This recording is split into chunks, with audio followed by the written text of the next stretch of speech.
grab your gifts, head to your mom's house, and have a nice Mother's Day. Hello, everybody. Welcome to this week's episode of Beware the Board, a horror podcast. We watch a randomly selected horror movie every single week. I'm Bob. And I'm Ben. Hey, Ben. What's up? Nothing much. Just getting ready for Mother's Day. Oh, yeah, that's great. Yeah. I'm just glad we could record this episode. Okay. I'm also glad we can record this episode. We're not necessarily great at recording holiday episodes. No, we forget that they're happening. We just put them off to the last moment. Well, this one we tried. And this one we tried to record yesterday, but God said no. Yeah, the world said no. You know, no one knows. We live in Kentucky. Yeah. And very specifically, we live where the Kentucky Derby happens, which is a big horse race in this state. Yeah, and I live next to the place where that happens, and we record at my house. And so I was like, let's wait until the races are over, and I'll come over like 2 hours afterwards. Yeah, like 8 p.m. on a Saturday. And I tried to get to Bob's house, and it took me an hour to realize I couldn't get there because all the roads were closed. Every single one. And I got diverted to, I don't know, how many miles away is... Oh, I have no... You said you ended up down by the Fort Knox exit? Yeah, I went to Fort Knox because they wouldn't let me off the highway. Yeah, no, that's a dick year. That's far. So I probably went 10, 20 miles. Yeah. It was great. Yeah, fantastic. So, you know what's crazy, Ben? I didn't leave my house at all yesterday because I couldn't. I tried to leave my house and then looked at the end of the street and said, "Oh, it's blocked off. Looks like I can't leave." I went back inside. Yeah. So we're here now. Yeah, we're here and it's great. I think I asked you this last year. I think I asked you this every holiday. Do you do anything for Mother's Day usually? You know what? Not really. No? So you don't love your mom, Ben? No, I saw my mom yesterday for the Derby. Oh, yeah? yeah? We went out and got food and stuff. And she turned to me and she was like, I don't want anything for Mother's Day this year. And I was like, are you sure? And she was like, yeah. Bruh, I wish. Holy shit. No, bro, I've been sweating. I don't know what to get my mom for Mother's Day. It's so hard to buy my parents gifts. Because it's like, they're old. No, okay, this gets down. They're old. And it's like, what could I possibly buy you that you don't already have in your ancient age of like just collecting things? And if I just ask her, she's going to be like, I don't know. So it's like, what am I supposed to do? That's fair. I think for a lot of people, it's more about just like the thought. So like some flowers and then you just spend some time with them. That's what I was thinking about doing. I don't know. So like last year for Mother's Day, I got mom flowers and then we did like a cookout and I did all the food cooking. That's not a bad idea. Maybe I can convince my dad to help me out with that because I'm sure he doesn't know what to get her either. Okay.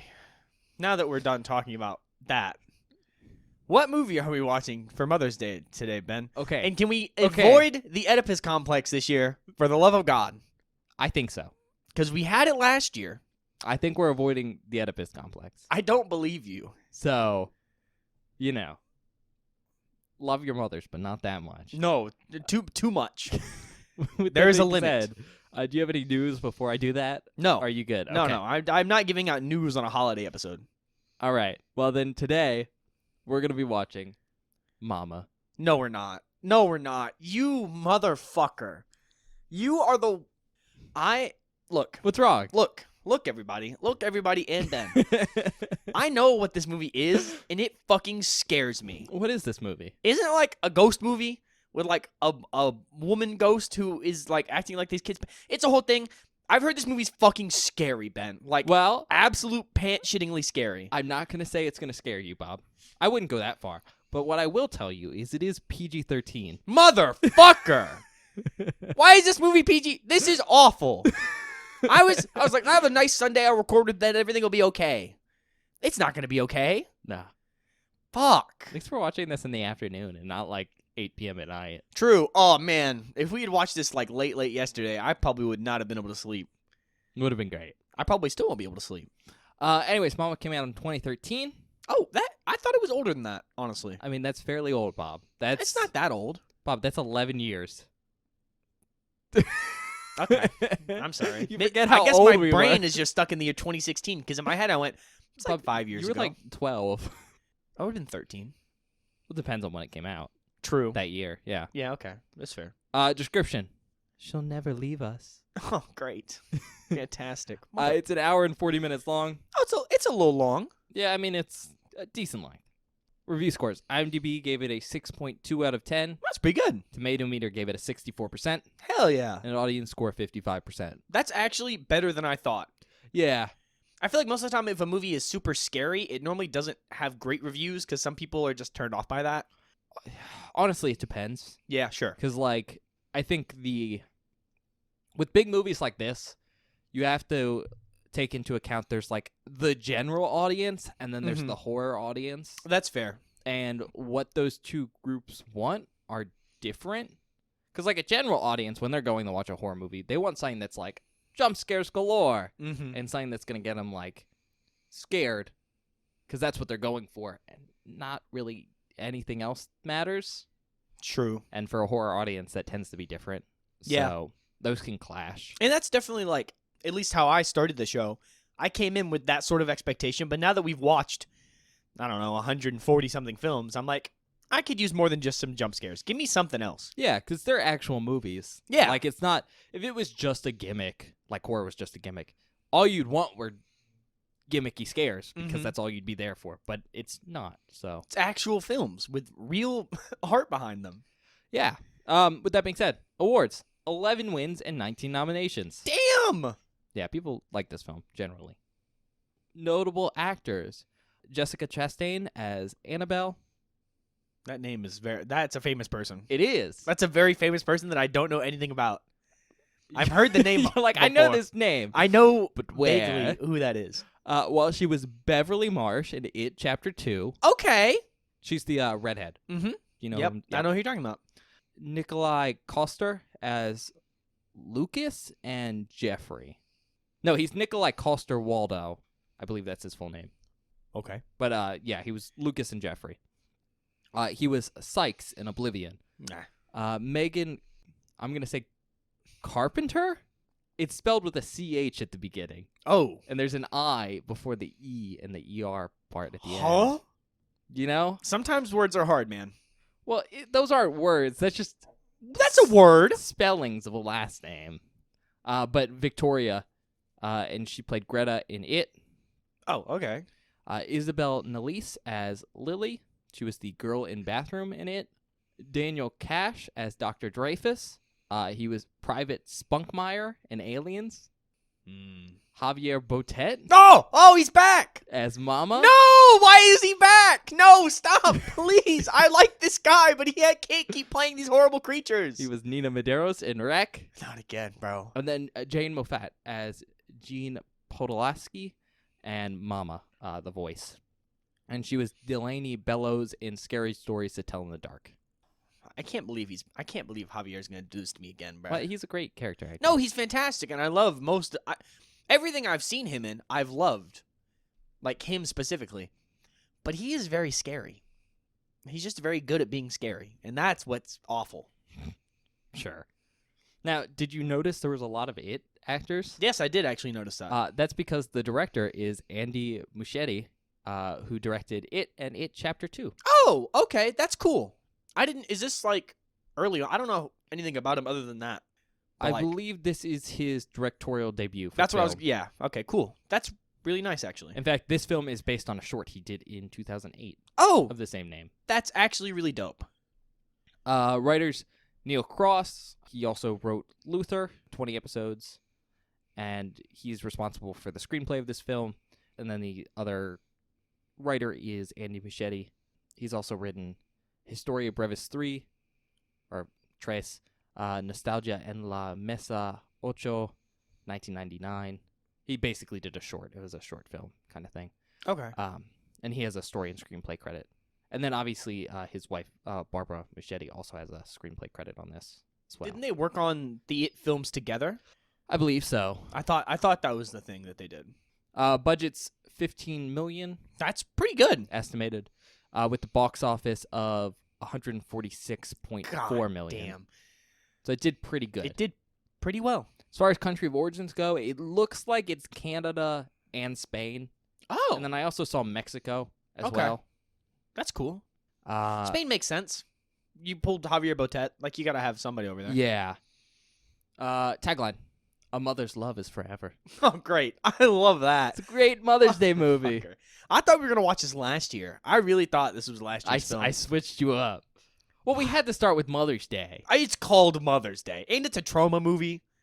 I mean, you know. That's unrelated. Well, I mean, maybe unrelated for you, but for me, it was key to the film. Last fact I really have about this, though, is, and you'll like this, Guillermo del Toro serves as the executive producer on this film. Oh, hell yeah. That's awesome. So if you're ready for those vibes.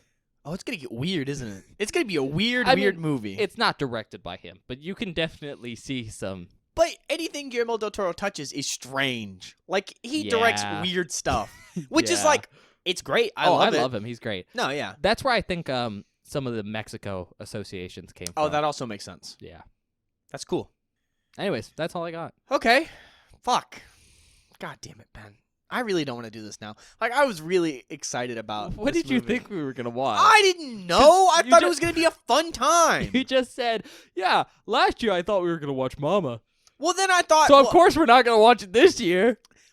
In my mind, I thought, well, Ben saved Mama for not a Mother's Day episode, so he must be saving it for a specific category for the that's board. not what happened. I saved Mama because we had to cover Mother's Day first. Oh, my God. I think I might have said on that season that we'll do Mama next year. Did you? I don't remember. It's been I don't year remember since we either, recorded. but that sounds like something I'd say. That does sound like something you'd say. Okay. Well, we'll be back in a minute.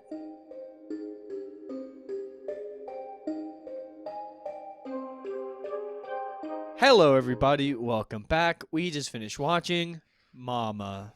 Yeah, so, what do you think, Bob? Because I know you were nervous going into that. Okay, look. Maybe I'm a little baby. Okay, maybe I'm a little baby child man. This movie is scary, but it's not as bad as I thought it was going to be, but it did freak me out a little bit. No, I would honestly say this film is more unsettling than That's it is fair. scary. There is a couple of jump scares Yeah. that I think are very effective Mm-hmm. and are not as cheap as you'd expect. For sure. But yeah, I'd say it's much more unsettling than scary. But did you like it? No, I liked it. Yeah, I liked it a lot more than I thought I would. Like, you know, of course, going in, we come in with, like, the preface of, like, here are the Rotten Tomato scores, and IMDb scores, stuff like that. And that doesn't always mean we'll enjoy the film. I liked it more than I was expecting. Was it just because it was a different film than you were expecting? Yeah, or- I expected it to be a lot more intense and, like, scary, but it's, like, very slow and atmospheric, which Okay. I like that kind of film. We've been So, over that. So I know you haven't seen it, but I think you were expecting something more like The Conjuring or something. Sure. Or Never seen it. Insidious. Yeah, something more like... Like just supernatural, jump scary horror stuff. Yes, that's more what I was expecting. Well, I said Insidious because I think that's also a PG-13 film. Is it really? Yeah, I That think is we've nuts. had that conversation before. I can double I think check. we have. It was probably forever ago, though. I can't believe that movie's PG-13. That's crazy. I said The Conjuring because it has the same male actor in it. Oh, does it really? Yeah. What's his name? Insidious. Let me see what his name is. Patrick Wilson. Okay. He plays one of the Conjuring people. Okay. Cool. Do you know their names? The Warrens? The Warrens, right? Well, that's their last name. Ed and Lorraine. Ah, yes. He plays Ed then. Okay. Because he's the dude. But yeah, he plays John Lambert in Insidious. But it is PG-13. That's crazy. I know this is an aside, but you know those are real people. Yeah, no, that's the reason I know their names is because I listen to a true crime / horror podcast, and they've covered all of the Conjuring like lore stuff. For anyone who is interested, they are 100% like phonies. Yes. It is basically confirmed nowadays that they were faking a lot of that stuff. But it doesn't mean all the stuff they investigated wasn't real. All of it. All of it. I mean, Not all of it. Depends on like your view on stuff like that, but Yeah. I will say, I listened, for anyone who interested, the podcast I listened to is called Red Web. They did an episode on the Annabelle doll. That is such an interesting, like, episode of their podcast. If you're interested in, like, this sort of thing. It's Although- so good. I just love that it's a Raggedy Ann doll, Yeah, no, it is a Raggedy Ann which doll. makes so much more sense when you're like, its name's Annabelle. Mm-hmm. No, the real famous thing they're associated with is, oh my god, what's it called? The Amityville Horror. Oh, yeah, they investigated the Amityville because they Horror did as well, the yeah. stuff there, which is also now basically known as fake. Meh. Like the family has come out and said they were, Yeah. talking up some of that stuff. Not the actual crimes that were committed there. No, those crimes are real. Are real and horrific. Yeah. Anyways, Yeah. back to Mama. So I'm going to do our usual spiel. I'm going to do a brief synopsis of the film. Because we didn't really talk about it too much before we got into it. Since, Bob had a bit of a clue already. And then we'll actually get into spoilers. So, honestly, we recommend you go in blind. For sure. Especially with this film, I think. Yeah, I think blind, it will really help you because there's some stuff in here. Like, I came in not blind, but with a general idea of what this film was. And I think that's how most people are going to come in. Because this film's fairly popular. Yeah, well, and people like it. But even coming in with the little that I knew didn't ruin the movie. And there's still some interesting stuff that happens that you don't really get from, like, the cultural osmosis part of it. But if you can come in with nothing. Oh, if you come in with nothing, you're going to have a hell of a ride. Yeah. With that being said, how this film is set up is these kids go missing in the woods. Their names are Lily and Victoria. And they end up living in this abandoned house, which is never explained how it got there. It's more like Cabin in the Woods. Yeah, but, like, it's never explained... No, this no one abandoned ever house explains got how there. it got there. We see the name on the house. Yeah. They do emphasize that, which is interesting. I didn't pick up a reason for that. I didn't either. It's what, Helvetica? Mm-hmm. Not the font. Helvetica. What? I think I made that You joke did. during the fucking movie. That's why I'm pointing it out here. But they live in this, like, abandoned house, and they're there for 5 years. Yeah. So when they get there, they're 1 and 3, and when they leave, they're 6 and 8. While they're there, they are taken care of by a ghost by the name of Mama. So it's a female ghost who's often portrayed with moths, like black moths. But they eventually get found, and they're taken in by their uncle, Lucas. Mm-hmm. And Lucas is... It's never clear if they're married or if I'm pretty sure they're just boyfriend-girlfriend. But I think they're just together. But Lucas's partner, Annabelle. Yeah. And kind of the story picks up there with, like...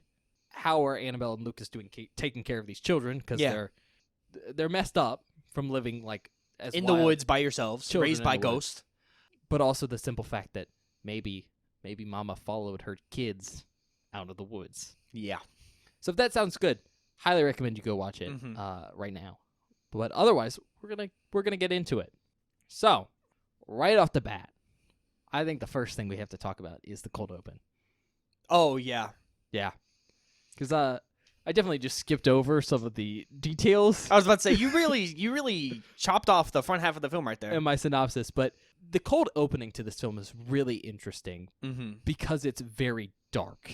Yes. No, it's fucked up. And I think right off the bat, it really captures one of the amazing things about this film is how much is implied without being shown. Yes. So this is a PG-13 film, Mm-hmm.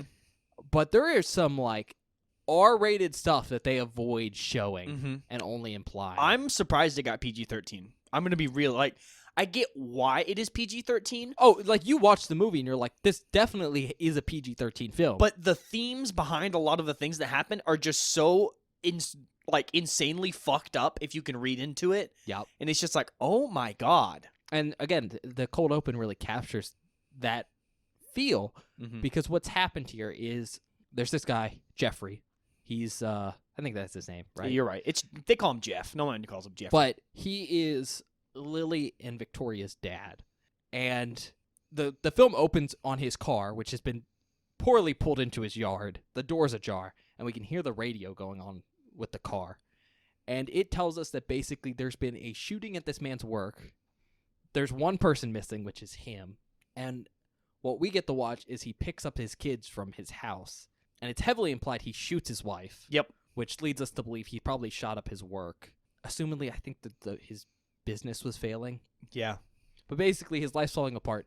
He kills everyone in his life. And he takes his 2 children, who again are 1 and 3, and runs away with them. You know, he kidnaps them.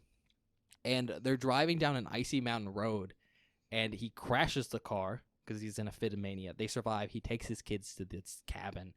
And we watch him attempt to shoot his kids before killing himself. Like, it's quite literally the scene from A Vice of Men of like, look at the horse, look at the rabbits, George. Yeah. He goes like, with Victoria. Victoria. Who is old enough to understand. Yeah, kind he of goes, what's Victoria, happening. look, a deer. And then he pulls out the gun. It is so just like, oh my God, he's going to kill these kids. And like he has the gun to Victoria's skull, and Mama grabs him. Oh, and it's so good.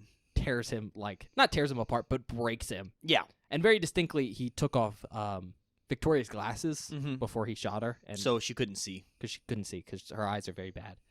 So we get to watch from Victoria's perspective as her dad is like Mangled. twisted, which she can't really see. But Mhm. yeah, that's just the opening of the film. That's the cold open. and it's really The cold dark. open goes so hard because it's long enough that I didn't expect there to be a cold open, Yeah. like an opening like that. And what I think is also really good about that cold open, besides the fact that that's a very interesting setup for why these kids are in the woods, but it also shows the simple fact that, this is a ghost story, but it feels like a classic ghost story in the sense that Mama isn't necessarily malicious. No. She's, in fact, fairly kind in certain regards, Mm-hmm. but she's definitely a ghost that has pain and that comes out as violence. Yeah. So, I mean, very obviously, right from the start, the first time we really see her, she saves a child from being murdered. Yeah. And then, obviously, the next implications she says, she starts feeding the children. Mm-hmm. But it's just a great way to start the film, I think. No, I really, really, really like the way it opens because it really encapsulates a lot of what this film is, for me at least, because, like, this movie's PG-13, so they can't really do a lot of overtly scary things like show you violence or, like, blood or guts to, like, gross you out and make you scared. But what they can do is make it really, really ambient and, like, spooky. And that's really what the front, like, cold open does, is it sets the mood for the film. It sets you up that you're like, oh, this is going to be a dark, fucked up tale about these kids. And that's what the movie is. Yeah, it honestly kind of feels like a grim fairy tale. Almost, yeah. No, It's it got that does. nice kind of fairy tale vibe to it. Plus, it shows how creative they are with getting away with violence. I Yeah. mean, with Victoria's glasses off, so you can't Oh see my someone God. being twisted. And he definitely got just, like, eviscerated. Last thing I will mention for this cold open is it does the cold open and then it goes to some intro credits. Mhm. And those are also very, very good. I personally don't like credits at the beginning of my film. I think they can be kind of patty and boring. But they used them, at least in this film, as a great storytelling technique. Mm-hmm. Because they put those in as a filler for the background, which was drawings that the kids had done on the walls over the 5 years, which, if you're paying attention, tells the story of, like, their time in the woods. I thought that was a nice little tidbit. No, it's really good because it's like a lot of the film is also, of course, we're being shown parts of the story, but there's a lot of stuff in the background that you can pick up on that adds a lot of deeper meaning to everything that's happening. Yeah. And that's just another piece of deeper meaning. All right. With that cold open aside, I think the big thing I kind of want to mention about this film, because obviously we're doing this as a Mother's Day episode, but I think this film is really sweet. No, it is. Like, this is a great, like, mother-daughter story. You don't necessarily realize it right away, and I you told me you didn't. Yeah. But essentially, the main character of the film is Annabelle. Yeah. And I think right away you're led to believe it might be Lucas. Well, because at the beginning it is. Yeah. Because, like, and maybe it does this, they did this on purpose to, like, kind of trick you a little bit. Oh, I think they definitely did. But Lucas and Jeff are twins. So in the cold open, They're identical twins. they're identical twins. We got to note that. Yeah. So Jeff, when you meet Lucas, you're like, what the fuck is this guy doing back? We just saw him get annihilated by a ghost. So, but it basically makes it feel like there's one main character because it's the same actor. Yeah. They act very differently and they're distinctly different, but because they look the same, it doesn't feel like that much has changed. So they do this really cool thing at one point where basically Lucas is taken out of the picture for a while and it's just Annabelle and the kids. Yeah. And it's great.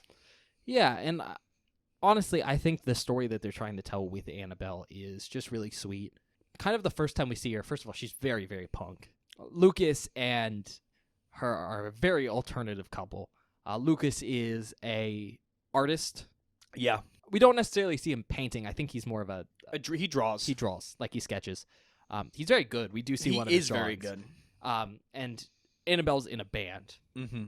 So definitely not the most financially stable, but we see very early on that Annabelle does not want to be a mom. No. Like, the introduction scene for her is her sitting on a toilet with a pregnancy test, she gets a negative and she starts like cheering. Yeah.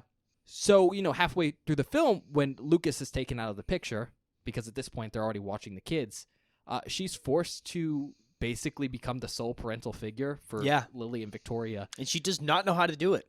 And so what the film ends up becoming is not just a ghost story, but a story about someone coming into motherhood, especially someone who is very opposed to it from the outset. Yeah. And I think they just do a great job with that. No, they do. And I just, this movie's an hour and 40 minutes long, right? It doesn't feel longer than it needs to be, but it also doesn't feel like overly long. But I love how much of a slow, like, coming into the children, like, as a presence the movie takes. Like, it's very progressional, I guess, if that makes sense. Like, it's plotted out in such a way that it doesn't feel rushed or forced. It feels like Annabelle is naturally coming to, like, realize that, like, okay, I have to take care of these kids, so I'm gonna make it work.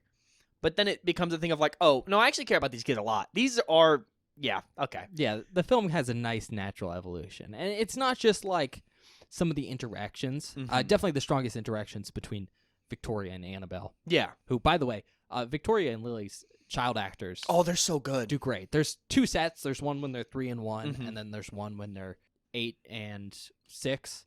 Obviously, they're all great, but the 8 and 6 ones are the ones we get to see a lot more. Yeah. They do amazingly well. No, they do a really, really, really good job. But what I was going to say is, obviously a lot of the development here is character interaction. And just the simple fact that we get to hear more of Victoria talking. Yeah. And being like a normal child. But they do more subtle, like, evolution stuff for the characters. The one I noticed the most, and I pointed out to you during the movie, is like, Annabelle's outfits change as she becomes more of like a mother figure. Yeah. She starts out the film with like crop tops and like very punk hairstyle stuff. And by the end, she's in like a turtleneck sweater. Yeah. But honestly, it's the heart of the film and you really don't expect it. No, and that's something that I wanted to talk about is like, yeah, it's a horror movie, right? So it's supposed to be spooky and scary, and it does all those things. It does spooky and scary great, and I really enjoy that part of the movie. But really where this film, like, takes off is the characterization stuff and the interactions between these characters and, like, the actual story behind everything. Like, it kind of unexpected, honestly. Like, of course, it needs to be passable at least, but in a horror movie, when the horror is, like, on the side and the actual, like, plot is taking precedent, that's a really cool thing to see. Yeah, it's really cool. I will say, that's why I think this film didn't have the best reviews. That makes sense. Because, I didn't read any, like, actual reviews people wrote, but just looking at the numbers, as, a horror fan, and I'm assuming Bob's a horror fan at this point. If I wasn't, I would not still be here. It'd be shocking. But, as a fan, seeing a film like this is really nice, where it's like, this is an actual movie with plot and nice character development, and then just a smidge of horror. That's super cool for me. But I can totally get looking at this as a general audience that was coming in for just scares. Yeah. And getting like, oh, this is like a nice, sweet mother-daughter piece with a touch of scares and being disappointed. That's totally fair. Which kind of sucks. But that does kind of suck, honestly. Because I think objectively the film is a lot better than someone coming in looking just for scares would get, if that makes sense. Yeah, but if you're coming in thinking this is going to be like The Conjuring or Insidious, you'd Mm-hmm. definitely be disappointed, I think. Yeah. Yeah. Because it's just different. Not worse different, but just... It's just different. Different. Aside from like the human character stuff, though. Oh, yeah. The other very interesting part of this is the ghost, Mama. Because... she is shockingly well developed. Oh, God. I mean, I think she has to be with what this story was going for. She has to have enough substance to make her feel... Because when you're making a piece that is about a ghost, and the ghost has, like, actual, like, backstory and stuff, it makes it feel more real and, like, grounded. Yeah. I mean, I think when you're doing ghost stories, you either have to go, all right, this is a antagonistic figure, or this is a... figure with depth, and this film really went for the figure with depth. And figure with depth works because it leans into everything else that the film's already doing with the characterization between these like human characters. Yeah, and again, they really emphasize the idea that like, is Mama scary? Yes. Yes. She is scary. Is she dangerous? Also Yes. yes. But is she evil? No. No. So, obviously this backstory is revealed throughout the film. Mm-hmm. But what we learn is she was in a asylum Mm-hmm. back in, 1874? I think you're right. 72? Something like that. It was somewhere around there. And she ended up escaping the asylum with her child. Like, a baby, I'd say, like, Mhm. a year or so old. Yeah, very young child. It was a violent escape, I'll note. She definitely stabbed some people with Yeah. a sewing needle. Yep. Which I will mention here. We get to see some flashbacks to the past Mm-hmm. where, assumedly, Mama possesses someone, like, slightly, and you Mhm. can see her memories. Well done. It's in, like, black and white. It's in a really weird style, but it's very good. It's like a blurry black and white. But she escapes the asylum, and she runs off a cliff with her baby. Mm-hmm. On the way down, she hits a branch. It, I think, kills her on impact. Yeah, it definitely kills her. But it also kills the baby. And very notably, the baby is left hanging on the branch. Mm-hmm. So when Mama ends up in the water, her spirit kind of doesn't know where Where the baby child is, went. yeah. And so she ends up kind of as a ghost in the woods looking for her child. It's why she stumbled upon Lily and Victoria and ended up taking care of them. I don't know. I think that creates a really interesting background for why this ghost is, like, super maternal. Mm-hmm. I mean, it's the same idea of that, what is that? Like that folklore ghost. La Llorona. That one. Although It's she the same idea. drowned her children, didn't she? I don't remember. But yeah, you're right. It's that same kind of vein of, like, this is a mother figure Mhm. as a spirit. But I think what makes this so much more interesting and cool, and we've said it before, but like the fact that this ghost is like a nuanced human ghost with real emotion and actual motivation, and isn't just like, I'm evil, so good. It makes her feel, it gives me mixed emotions about her, like, doing bad stuff. Yeah, Because it's like, you're not evil, you just don't have the right intentions. Because, like, honestly, 90% of the time we see her in the movie, she's actually, like, playing with the kids. Yes! And, you know, even when she's doing, like, actual violent stuff, it's heavily implied that it's either because she's jealous of Mhm. someone kind of worming their way into the kids' hearts, so kind of, like, taking them away from her, or because she thinks she's protecting them. Yeah.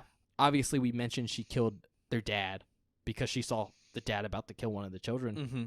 But I'll note very specifically, Lucas leaves the film halfway through Yeah. because Mama pushes him down the stairs. Oh, it's such a good fall. But I'd like to note that Lucas is, again, the identical twin to Mhm. Jeffrey, and my read on that is she kind of saw, like, the same person. And went, oh my God, he's back. She She went, how? he came back as a ghost. That's my shtick. Yeah.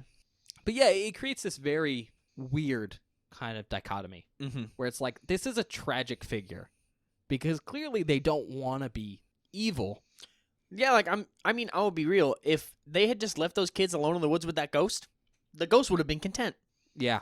And like we said, it's all tied into, like, this whole kind of missing child thing Mm-hmm. with her baby. And that does come into play kind of in the film Yeah. towards the end, which I do think is worth mentioning here. Kind of while we're talking about her, though, I do want to kind of poke at another dark theme here in her backstory. Yeah. Well, do you know her actual name? They mentioned it once or twice. Edith. Is it Edith? Yeah. Okay, so Edith had a child, and she was in an asylum.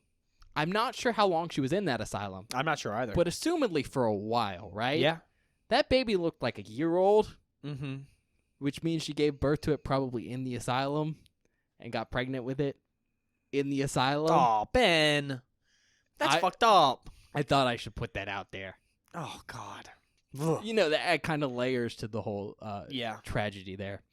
That's the best way to describe this film. Fucking tragic. Yeah. But, you know, before we move on from her, kind of the big thing I want to mention is her design. Oh, she looks so good. She looks really good. But I think what's so cool about her design, besides the fact that Javier Botet does a great job playing her, Of course. I will say there's a lot of CGI Yeah. needed to Mhm. make her design work. Well, because she's a ghost. She, like, floats and does, like, crazy shit. And, like, you can't make a person do any of it, you know? But obviously the basis for that CGI is a real person. And you can tell it's Javier Botet. He does great. But a lot of her design is inspired by how she died. Yeah. So, for instance, she moves in a way that looks like her limbs are broken, Mm-hmm. or just like all her bones. And it's because on the way down, all her limbs were shattered, and like her spine and stuff, because she hit a giant branch. Tree branch. Yeah. I mean, I think it was a tree just growing out the side of this cliff. But yeah. so she moves like she's broken like that. Kind of a stilted, I don't know, like if you were recording something and you took out a lot of the frames, Yeah. so it looks kind of Like this, like jittery, like jumpy, like sort of like, don't crackly. yeah. Is that the right word? I don't know. It's just weird. I don't know. It's a very distinctive moving style when you combine that with the fact that she's holding herself, like some of her bones and stuff are broken, very contorted. It's a distinctive look. They also do this really cool thing with her hair because, she jumped off a cliff into some water, so her hair floats like it's in water all the time. Because she was rotting in the water. Yep. And I thought that was a nice little touch. It's a cool thing that is small, but adds a lot to the scary factor because a lot of the time her hair will be in her face, obscuring it.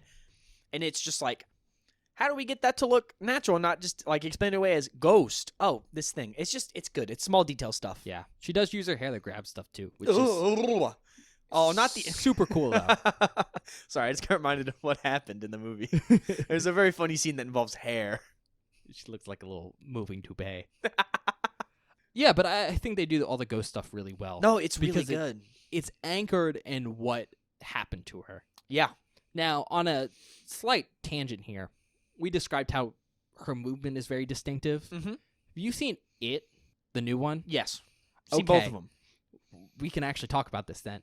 There was a lot of not necessarily great comments about how Pennywise moved in some of the scenes in It. Okay. And It Chapter 2. Because he does that same kind of static movement thing. Yeah, okay. In that film. Yeah. Which makes sense now because it's the same director. That does make sense. And he carried the same over director. what he learned in this film for like his ghostly figure into that film. I will say it's not as effective in It because there's no backstory kind of behind it. No, yeah, it's just Pennywise being a freak. It just feels weird and out of place. But I thought I should mention that kind of similarity. No, that is cool. I didn't think about that. With that being said, do you have anything more you want to talk about with her? No, I think I'm okay on the ghost for now. Okay. Aside from that, the only other thing that's supernatural there is technically I think Lucas comes back as a ghost for a little bit. There's a sequence where obviously not Lucas, Jeffrey comes back as a ghost. Okay, I was like, Lucas definitely that does happen. No, Lucas is in the hospital and he gets possessed. And it's Lucas, right? Yeah. Which I think comes into play with the movie's themes, where there's definitely an implication that like people who die and their bodies are left out to rot can sometimes come back as ghosts. Yeah. It's like a whole thing. And assumedly that's what happened to Lucas's body, because we never see it. No, we don't know what Mama did with it. You're talking about Jeff right now, by the way, not Lucas. Yeah, I keep getting them confused. Yeah, well, they do look Weirdly the exact enough, same. They look the same. Yeah. So I thought that was a nice little thing, because it shows this world's more developed than just this tiny story. Yeah, I mean, it adds a layer of, like, laws of the world, And as long as things follow the laws, it works. And the fact that it's continued throughout is very, very good. And is, I mean, credit to, like, the writing, because it works. It's interesting. Yeah. Kind of last kind of notes I want to touch on, because we haven't mentioned two characters that are kind of important to this film. There's Gerald. Yeah, Gerald. Gerald Dreyfuss, which I assume the last name is a reference to Richard Dreyfuss. Probably. From Jaws. Very cool guy. Cool dude. He's in a couple very famous fun films. to listen talk to. What am I saying? Very cool to listen to watch or listen to at conventions. Yeah, that's what Is that what you're going for? Yeah, why did I say it like that? It's been a long day. Every day's a long day, let's be honest. Every day is a long day. But he kind of fills the role of, like, I don't want to say scummy, but kind of selfishly motivated. Really? You think doctor? Because basically, he makes a deal with Lucas where he's like, I'll give you my recommendation so you can have custody of the kids if you let them participate in a case study with me. Yeah.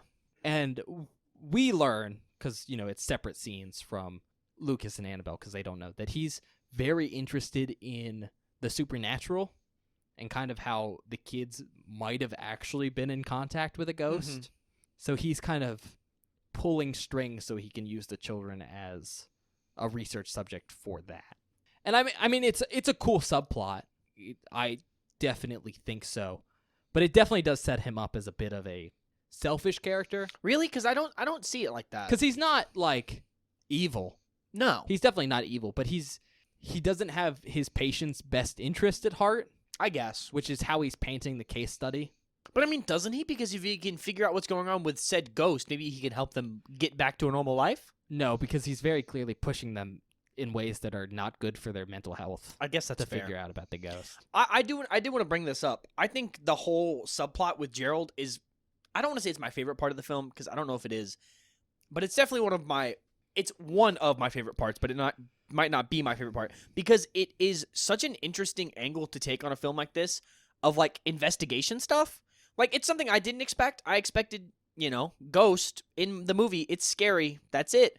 The fact that we get this whole Gerald side investigation that leads to all of the stuff we learn about the ghost and like where she comes from, and it's actually how they end up, solving the ghost problem is really cool. Yeah, I mean, I'm not sure how much I like him so much as I like what he ends up becoming for the plot. Yeah, that's more my point. I mean, he facilitates all the research into Mama's background because that's what he's trying to study. But also he just kicks off the events for like how Lucas and Annabelle end up in this situation of watching the children. Especially because like they don't have a great place to raise these kids. No. But they get a free like case study house. So I thought he was movies sometimes have to put in tools to make the plot make sense. And Yeah. I think he was a good execution of that need. No, yeah, I completely agree. I think it's the perfect way to facilitate some sort of investigation like that in a film like this without feeling forced or like he's thrown in there because he has to be there. He feels sort of ingrained in everything, so it works. Yeah. They made him worthwhile. Mm-hmm. For sure. And then the other character we haven't mentioned is, do you know her name? Jean. Is it Jean? Okay. Talking about their aunt? Yeah. Yeah. They call her Auntie Jean. But she is, I think she might be either, the mom? She's the mom's aunt. Mom's aunt. Because she's like, when she meets Lucas, she's like, yeah, your brother shot my niece. Yeah. Yeah. That's what I was thinking. So I guess she's technically Lily and Victoria's great aunt, although she calls them Auntie. But she wants custody of the kids. So she kind of serves as a minor antagonistic force. Mm-hmm. Not necessarily evil, but she's standing in opposition of what Lucas wants. Mm-hmm. And kind of we as the audience. Because we're set up to like Lucas. Yeah. I mean, it's revealed very quickly that like he cares more than most people. Yeah, for sure. He spent all his money looking for like the kids. Mm-hmm. But yeah, I thought I should mention her because there's only like 6 characters in this whole movie. Yeah, yeah, and I like the inclusion of her because it gives Gerald a purpose. Yep. It makes him work. She's the other piece of the puzzle that makes all of this work, right? Because without her existing, there's no reason for them to like go to court and like move into a bigger house to take care. It's a whole thing. Yeah. She's a tool. She's used well, and I think she might have my favorite scene in the whole movie. She might be a part of my favorite scene in the whole movie. Ah, yes. Because it's fucking awesome. I'll give you a hint. It's near the whole toupee thing that we were talking about. It's so good. I do love that scene.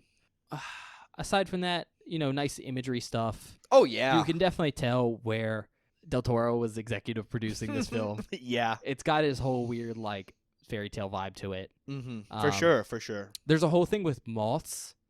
Like, we don't always get to see Mama, but a lot of the time she's represented as, like, these black moths, which is, I think, a great way to represent ghosts is it's like butterflies, like a swarm of them and stuff.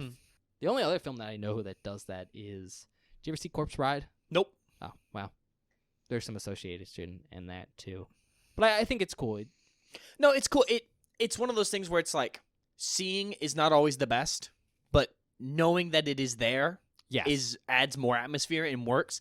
And a lot of the time, you won't see Mama, but you'll know Mama is there because of the bugs. Yeah. The moths and stuff. And it really helps add to the spooky atmosphere because it's like, not every single time that you see a moth will Mama come out and jump scare you, but sometimes she does and sometimes she doesn't. So there's like this little suspense thing that happens every time you see one. It's the implication she's there. Yeah. There's also just good music. Yeah, it's pretty good. Thought it was cool. But the big thing is like kind of the lighting in this film is interesting. Mm-hmm. Everything's pretty shaded. Like there's a lot of shadows, but at the same time the whole film's really lit up. Like, Yeah. even during scenes at night, everything's fairly bright. And they use the shadows to give everything a very pale, like, washed out look. And again, I think it's really great. I think it works. It gives everything this sort of like these long shadows. A ghostly feel. Yes, it gives it a ghostly, interesting feel. I will say there's one scene that is almost completely pitch black, but it is so fucking good. Mm-hmm.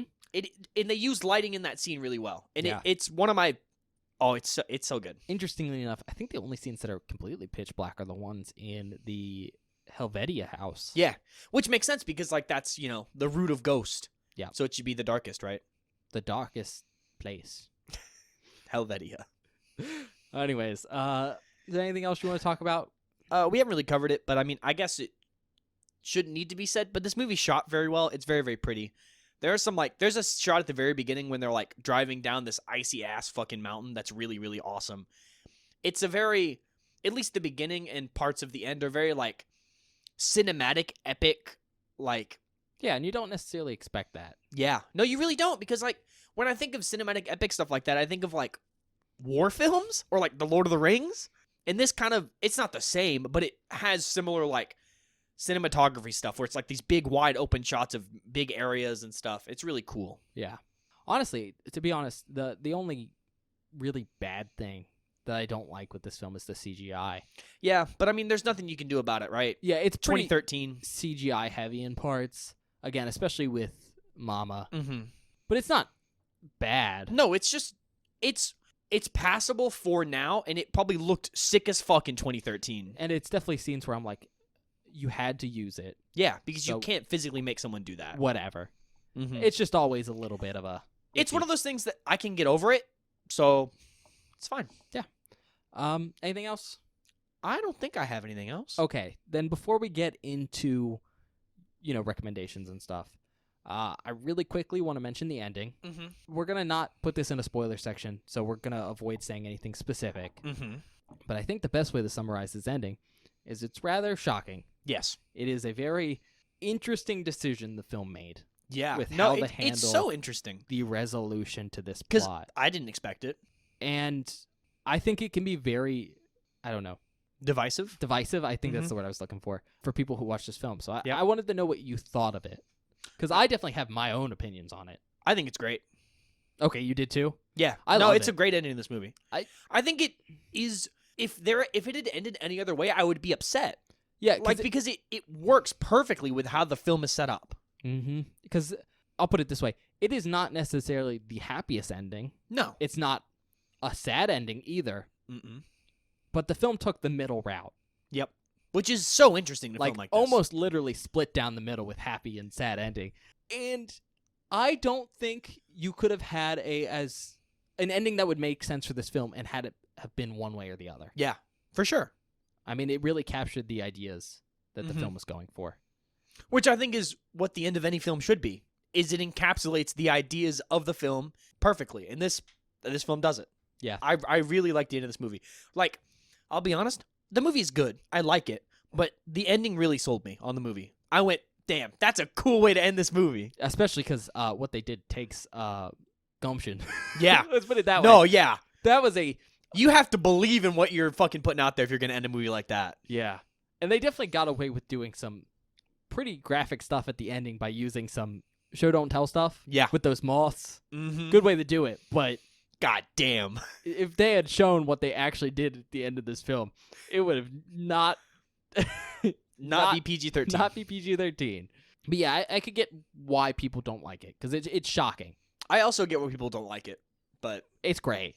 it's one of those things where, like, if you come at this movie with a surface level, like, line of thought, and you just watch the movie and don't dig into everything that's deeper, I get why some people wouldn't like it. But if you actually unpack all the small stuff that they did, this movie's great. And also, there's foreshadowing for it too. Oh, for sure. You can see that shit coming from fucking 17 miles away. Like, So it just works. it does work. That being said, recommendation time? Sure. I said this to Ben during the movie, and I'm a firm believer in it. Would you say you're a believer Shut up. and you wouldn't leave her? Shut up, bro. I'm trying to give my recommendations. You're going to fucking ruin them now? But then you Good saw l- Mama's face. Oh, my. Shut up. like I was saying, I said this during the movie. I think this is a great entry-level horror film because it doesn't have any of, like, the blood or guts. It's very, like, yes, it's very ambient and spooky and scary, but it's not overtly so. And the fact that it is still just a very good movie helps. So if you're wanting to get into horror and you haven't seen this movie, check this one out. This is a good starting place, I think, especially for supernatural stuff. If you want a movie with good child actors, holy crap. The kids that play Victoria and Lily do such a good job. They are so good. I will say, they don't have a lot of lines. Yeah. So it's not like a vocal, like, acting performance. But just for, like, behavior stuff. Yes. It's very impressive. It's so good. Especially watching their slow progression from, like, feral children that lived in the woods raised by a ghost to, oh, we're adapting to society again and, like, being a little normal. Well, at least one of us is kind of adapting. Yeah. It's super good and super interesting and very, very cool.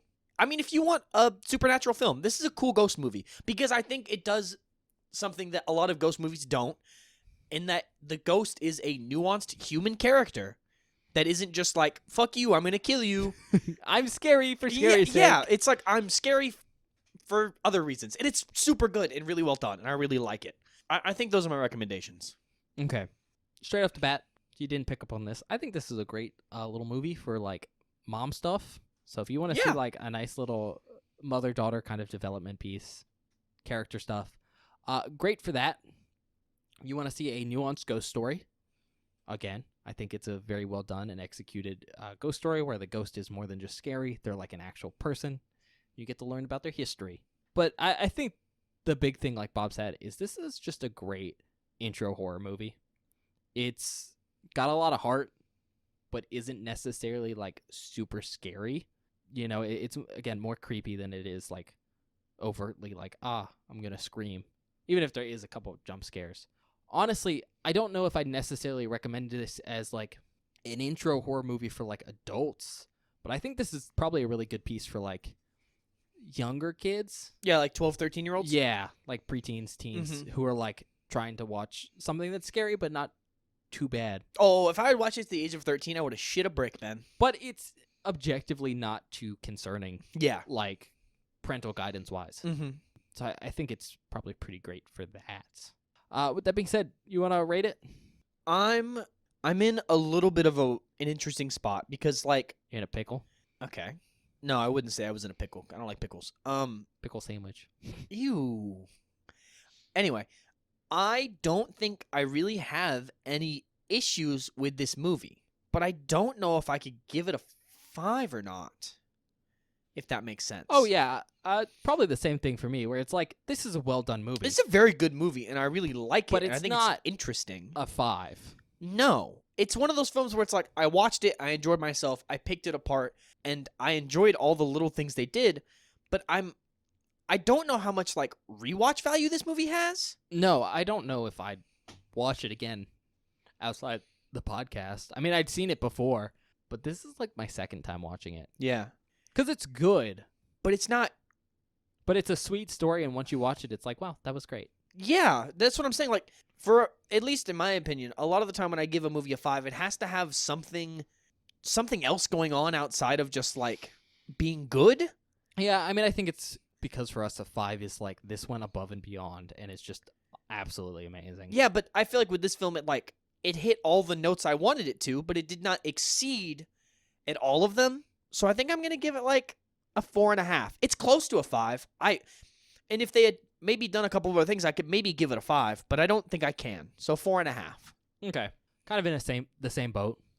Where it's like, this is a really good film. But it's not, like, perfect. And I think you did raise the good point that I wasn't even thinking about for, like, rewatch value. Where it's like, this was a lot of fun. I enjoyed it. I think this is a fun film to show other people if they've never seen it. Oh, for sure, for sure. But it's definitely not something I would put on by myself. No, yeah. And I think a lot of that has to do with how, I don't want to say slow this film is, but not a lot happens. Mm-hmm. So most of the entertainment value comes from the unfolding of the story rather than the actual events on screen. Yeah. And that does somewhat detract from, again, rewatch value. And it takes, like, a lot of energy to sit down and actually unpack all of that stuff. And if it's like, I don't really want to do all that all the time, so Yeah. It doesn't really work. But with that being said, it is very well done. Like, it goes above and beyond what I'd expect for, like, a ghost story like this. Mm-hmm. Like, you hear, okay, these kids got raised by a ghost, and you expect, I don't know, a creepy kids, like, poltergeist film, Yeah. and it's a lot more than that. So it's definitely a 4 for me. Fair. I think the only thing that's keeping me from giving it, like, a 4.5 is maybe some of the aging on this film. Mm-hmm. Like, I don't think it's aged amazingly. Yeah. There was a very 2013 smartphone, which was great, because I hadn't seen that green slider for a long time. Yeah. That was like flashbacks to high school and middle school. But I don't know. I think the real thing for me is CGI. Because again, I understand it, and it looks fine, but it's super heavily reliant on it. Mm-hmm. And I'm not sure how good that's going to look in another 10 years or so. No, that's You know totally what fair. I mean? I mean, it's the idea that, like, when you watch a film that is older, there are some things that are quite literally timeless. You know what I mean? Like, when we watched, let's say, Friday the 13th, all of the stuff in that's practical still looks really good. You know what I mean? And the fact that this film has stuff that suffers like that brings it down. And, normally I wouldn't take off for something like that, because I understand that, sometimes you have to work with what you have. And, the CGI in this movie makes sense. So normally I'd be forgiving, but my other issue with it is they got Javier Botet, Mm-hmm. a great creature actor, to Oh, fantastic. play Mama.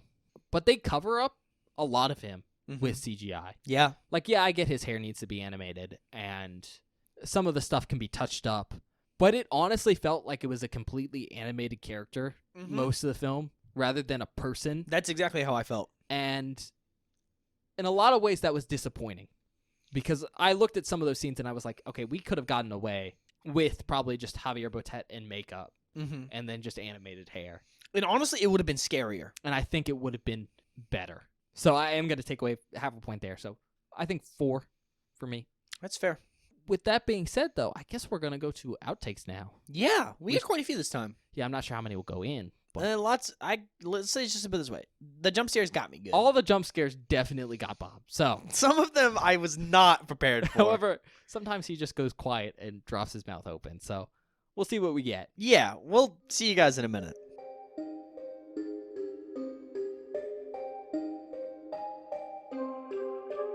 Hello, everybody, and welcome to the outtake section for this episode of Beware the Board. I hope you're enjoying our review of Mama so far. I really like this film. I think it's super well done and very interesting, and I hope you all are having a wonderful Mother's Day. But without further ado, let's get into the outtakes. This first clip is me making a joke, but not realizing how truly right I really was.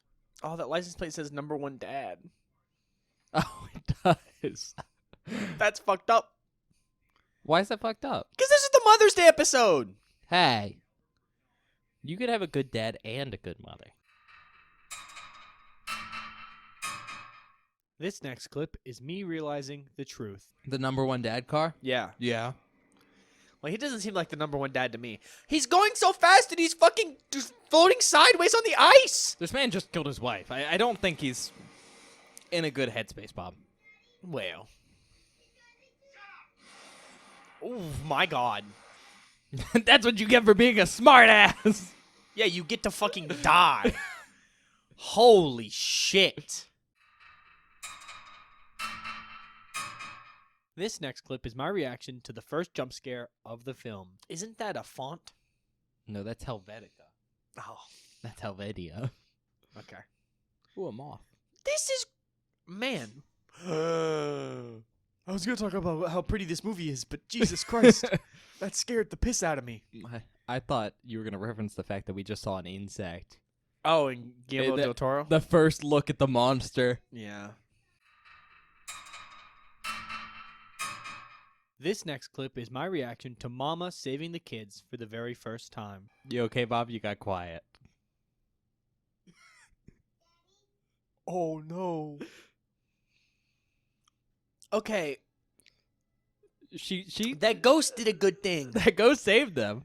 but that doesn't make it not scary. I mean, that's fair. That was kind of a horrifying moment. Good thing she Kind of couldn't a- see it. Yeah.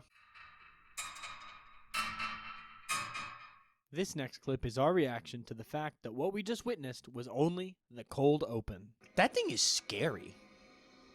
That thing. I think you mean Mama. That was the open? We're just now getting to the credits? Yeah, it was the cold open. Holy shit. Good cold open, though. Very good.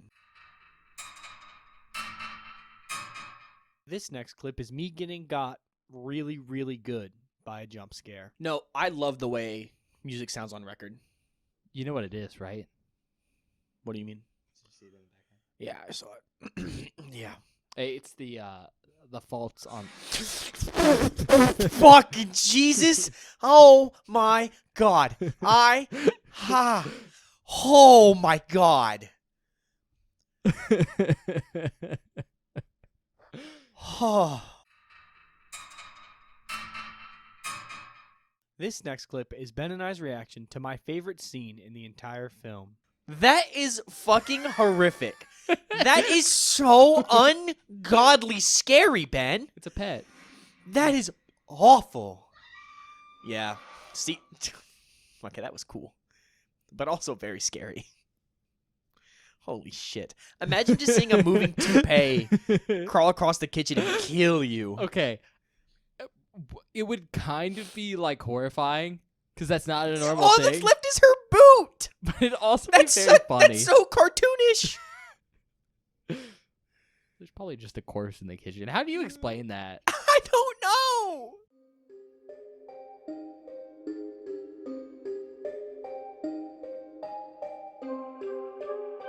Hi, everybody. Welcome back. I hope you enjoyed the outtakes. Do we have any announcements, Ben? It's not, like, a big announcement, but we're starting season, 9? 9. Holy shit. On Friday. So, Yeah. like, 5 days from now, essentially. Mhm. Yeah, man. So Holy go shit. check that out. Oh, I'm so excited for the new season. It's a cool season. I already got the movies picked out for all our spots. Yeah. So they're all fun. Like, there's no movie on that list I'm not excited for. Hell yeah, dude. I'm not necessarily sure if we'll like all those movies, Sure. but I think they'll be fun watches. You know what's crazy? I was thinking about this, and this is an aside for the outro. I don't even care. We have not watched a truly bad movie in a long time. What was the last truly bad movie we watched? Off the top of my head, I legit couldn't tell you. Like, truly bad film. We watched like a truly bad film. Because, like, the issue is you and I actually enjoy bad movies. I do love a bad movie. I mean, you keep saying that Night of the Lepus is like the best film ever. It's a perfect film, and I will stand by that. Because we both like bad films. I mean, Yeah. even last year we enjoyed Mother's Day, and that's not a good movie. that is not a good movie. So you gotta really try hard to be not like a truly bad movie. I'm looking right now, Ben. We've had bangers. The last truly bad movie we watched was New Year's Evil. I don't like that movie. That movie actually kind of blows. There's some cool parts in it. There though. are cool parts, but I would say that's a bad movie. Like, truly a bad film. I don't know if I'd say truly a bad film, but it wasn't good. But yeah, we've done pretty well overall. Yeah, what I'm saying is we've been doing really well in terms of watching at least good films. Anyways, check out that new season. It's got some cool categories. We got what was mine? Cabin in the Woods. Yep. Then we got remakes as a random, Which I'm excited about, but also hesitant. which I will say we're only covering remakes for films we've already watched. Yeah, we're not watching remakes of films we haven't seen. And then obviously Bob's was Colts. Yeah, man. Should be the most iffy. Which is interesting because that's a very common horror movie trope that I thought would have tons of films. It is, but that's the issue. Okay. It's so common that it's like not a big focus in a lot Okay. of stuff. interesting. I basically had access to basically any film I wanted to choose from. But that's fun though because But that's fun. you're good at choosing good, like, interesting films at the least. They don't all So- have to be good. I got some cool films.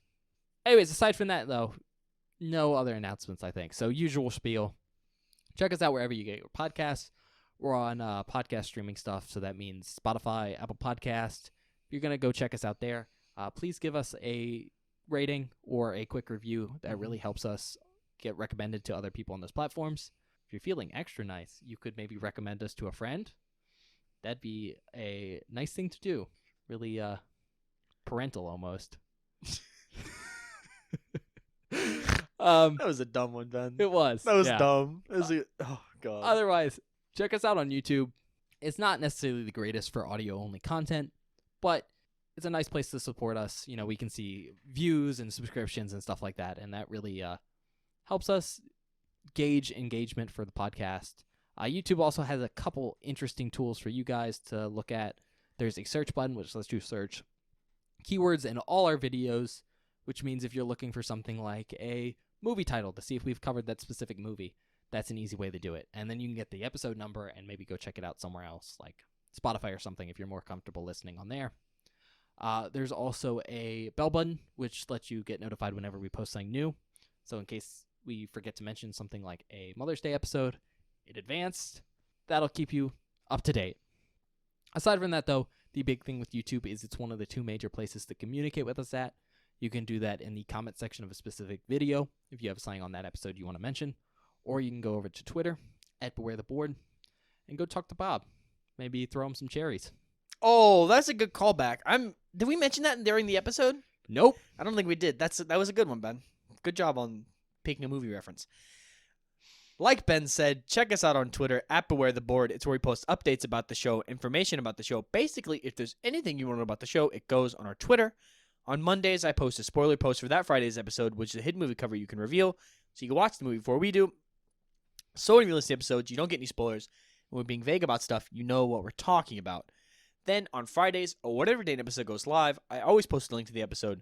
So if you ever missed an upload or want to know when something went up, there's always a link on our Twitter. Last thing, we do short form content for the show on TikTok, at Beware the Board, and on YouTube Shorts. I know I haven't put one up in a while. I've just been really busy. And I'll make one soon, hopefully. Yeah. If I can find the time. Bob's basically working 2 jobs, so. I'm working 3 jobs.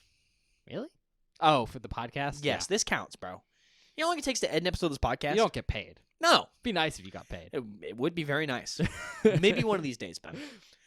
But if you like short form content and enjoy the show, check us out there at Beware the Board on TikTok and on YouTube Shorts. We've been getting tons of support over there, and I really appreciate it. But yeah, I think that's it, Ben. All right. Well, we'll see you guys next time. Yeah, well, let's see you guys next time.